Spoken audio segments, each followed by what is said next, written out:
গাজীপুরের জয়দেবপুর স্টেশনের ১ কিলোমিটার দক্ষিণে ছোট দেওরা এলাকায় দাঁড়িয়ে থাকা তেলবাহী ট্রেন ও যাত্রীবাহী টাঙ্গাইল কমিউটার ট্রেনের সংঘর্ষের ঘটনার ২১ ঘণ্টা পরও উদ্ধার কাজ শেষ হয়নি। ডাবল লাইনের ঢাকা জয়দেবপুর রেলপথের একটি দিয়ে ট্রেন চলাচল করছে।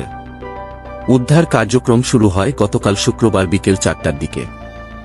আজ শনিবার সকাল ৯টায় শেষ খবর পাওয়া পর্যন্ত কাজ চলছে।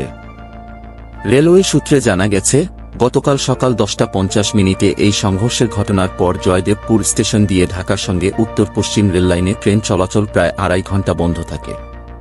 বিকেলে রিলিফ ট্রেন ঘটনাস্থলে পৌঁছার পর উদ্ধার তৎপরতা শুরু হয়। এ ঘটনায় দুটি ট্রেনের ৯টি বগি লাইনচ্যুত ও ৪ জন আহত হন। এছাড়া টাঙ্গাইল কমিউটার ট্রেনের পেছনের অংশের অক্ষত বগিগুলো বিকল্প ইঞ্জিনের মাধ্যমে দুর্ঘটনাস্থল থেকে সরিয়ে ফেলা হয়। রাতভর উদ্ধার অভিযানে তেলবাহী ওয়াগনের লাইনচ্যুত ৫টি বগির মধ্যে ৩টি অপসারণ করে পাশের স্টেশনে সরিয়ে নেওয়া হয়েছে।